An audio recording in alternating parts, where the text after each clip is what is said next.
It is ridiculous to say that ignorance, or Maya, which really means that which is not, has to be annihilated. For example, Rama has a ring and Govinda does not have a ring. Does the absence of a ring indicate the state of existence of a certain thing called a ring? It does not.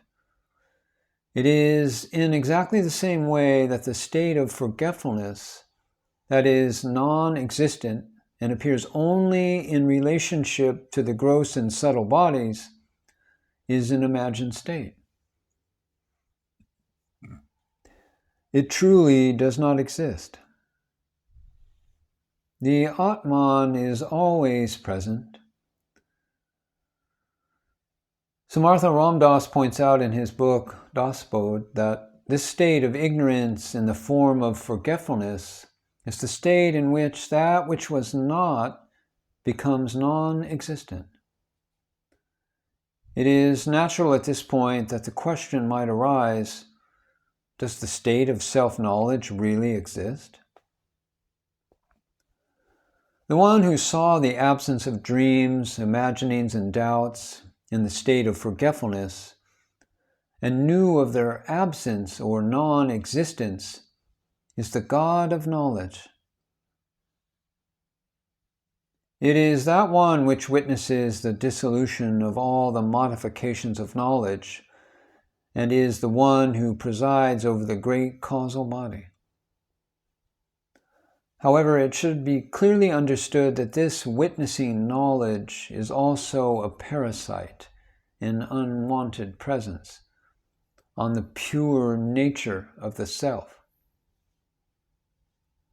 Thus, this witnessing knowledge is only needed to be used to annihilate the ignorance of the causal body, and that ignorance means having no knowledge. When the witnessing knowledge of the fourth body, Turiya, is left behind, the state of forgetfulness is forgotten, and knowledge sees only itself. Observation of oneself cannot be called witnessing. The seer is called a witness when he forgets the self and sees something objective or different from the self. When seeing only himself, he abides in this supreme knowledge, Vijnana, which is of the nature of the Absolute, Brahman. In that aloneness, one likes humming to himself, Eham Brahmasmi, I am Brahman. With that sound arising from within, even this knowledge is limited or bound and is still caught in the great causal body. For this hum is still part of the primal illusion, the original illusion that is of the nature of the three gunas, the guna maya. If one wants to be rid of this illusion, even this humming sound, Eham Brahmasmi, has to stop for that rumbling primal illusion, or mula maya, to be permanently left behind. For I am Brahman is a very subtle sense of I am that is imposed on the self, and the self is actually the absence of the ego or sense of separate self.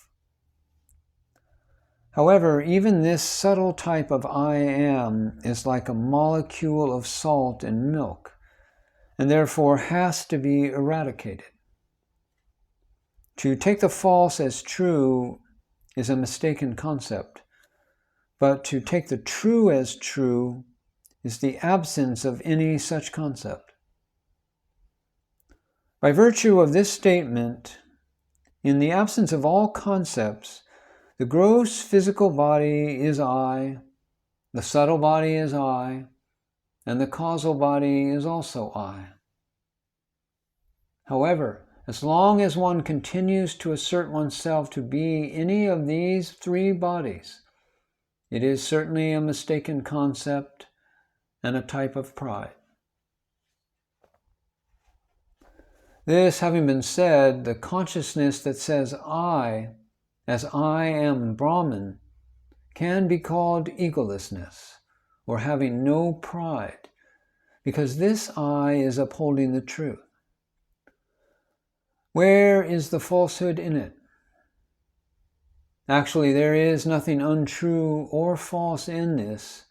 Yet, if that true one goes on announcing, I am true, or I am Brahman, there arises a doubt about this truth. If someone of the priest caste goes on telling everybody he meets, I am a Brahmin, I am a Brahmin, the listener will say, if this man is a Brahmin, why is he repeating this? He really must be of some lower caste. So in the same way, the repeated assertion of the concept, I am Brahmin, shows that this consciousness, this knowledge in the great causal body, is not free from doubt about its real nature.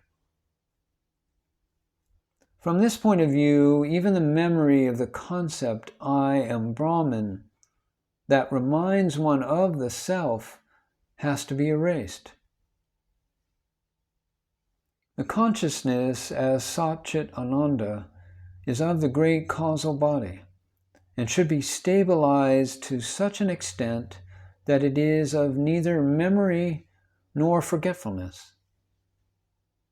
Only then does the aspirant become the true nature of pure knowledge and bliss.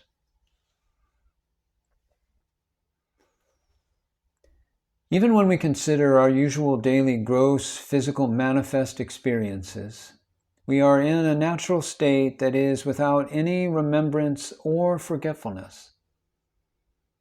Does anyone have an experience like, I have forgotten myself, or I was remembering myself? Has anyone ever tried to prove his existence by making such efforts? We do not ever forget ourselves, nor is it necessary to remember ourselves. We are always naturally in a state that is beyond the state of remembrance or forgetfulness. And that is really our true nature. Remembrance or forgetfulness is always of something else that is separate from ourselves. From the basis of this truth, one should make a firm mental decision that whatever is remembered or whatever is forgotten is not I. It should be your firm conviction that whatever is remembered or forgotten is definitely not you. When there is no memory of self or forgetfulness of self, there is just being oneself, which can be recognized as self-illumination. Therefore, know that the gross physical body is not you, the subtle body is not you, and the causal body is not you. You are of the nature of self-knowledge, the awareness that I am the Sat Chit Ananda of the great causal body. You must constantly remain the same. Going by the theory of progressive elimination according to the instruction given, once the conviction of one's true nature as pure knowledge, or I am, is realized, the four bodies have been collectively considered using the ancient method of investigation and deductive elimination through inquiry. Up until now, it has been explained that you are not the three bodies. At this point, the Vedas again turn back and now announce that all of the visible appearance of the world is the sport or divine play, the lila of your own consciousness. There is a maxim or statement that goes like this: a thing that is produced is like the thing from which it was produced. For example, when water is turned into ice, it is still water. For the one who only sees superficially, water has a flowing tendency, while ice is solid. Water has no shape, and ice has shape. However, when the substance is known, they are known to be one and the same. According to this maxim, it can be understood that the world and its Lord, Brahman, are the same. This is the teaching of the Vedas. From the gross point of view, earth, water, light or fire, wind or air, and sky or space, the ether, appear different. But the difference is only in quality. Ice becomes water after melting, just as the earth gets dissolved in water, and water dries up by the heat of fire, while fire or light is contained in the wind, and wind gets diffused and simply disappears in the space or ether. Because the self is the womb of all these 5 elements, they all disappear in the self. If these principles were absolutely different from one another, they would never have dissolved into each other as one, without any remnant of difference. Consequently, the 5 elements, this gross world and the subtle world, are only the self, Atman. The self appears as all of the different characters and species. When a painter paints a tree, a stone, cows, buffaloes, a river, or the sky, as well as human beings, they are all painted with a single thing called paint. In the same way, this spectacle appearing as the world in an infinite number of forms is nothing but pure knowledge. This is the bold and convincing deduction that one must conclude. One thing has to be mentioned at this point. It must be said that the method itself is of secondary importance. Whether it is the method of deductive elimination or some different or contradictory method, the main purpose of a particular method is to impart the knowledge of the self. When an example in math is solved by several different boys using various methods, and their answers is the same, it becomes compulsory to accept the answer as being right. The answer is what is important, and the method of arriving at the answer is of secondary importance. That is how the Vedas view the methods being used to explain to the aspirant the nature of one's true self. There is a snag in proving the identity of water and ice, the world and God, and gold and jewelry as being the same. Even if the gold and the ornaments are the same, the ornament could not be manufactured unless the goldsmith puts his skills to work on the gold. And water could only turn into ice by virtue of intense cold. Similarly, although the world and God are the same, the rationale still presents itself that this means that some transformation must have occurred in God.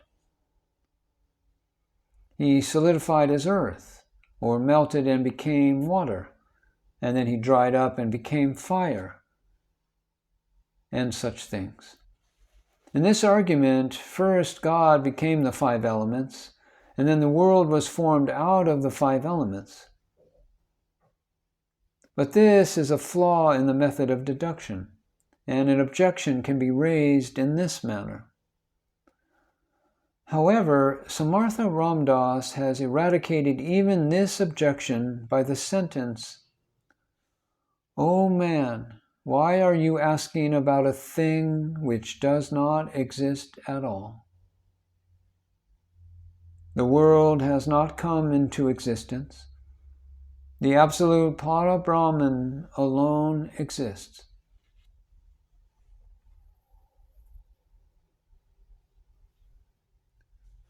To forget oneself is the birth of illusion, or Maya. And Ma means is not, and Ya means which. Maya is that which is not, which means that she is that which does not exist. How can one describe this non-existent woman? Is the barren woman's son fair or dark? What is his age and height or caste? How can we answer these questions about that which has not come into being?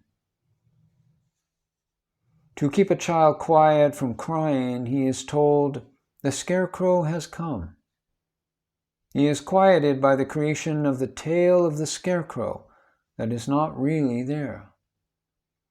After the child becomes quiet, he asks his father, "Daddy, what did the scarecrow look like? How long was his beard? And how long was his mustache? And what about his eyes and nose and teeth? How big were they?" What answer can the father give? Until he responds, the child is not going to keep quiet. At such time, the father has to stretch the nose of the scarecrow as far as Rameshwara, and his feet up to the netherworld, and his head has to reach the sky. Thus, saying whatever he likes, he draws a frightening picture of the scarecrow, saying, "He is like this and like that, so do not cry." This kind of description alone will match the description of Maya. The non-existent Maya exists, and she has created this world.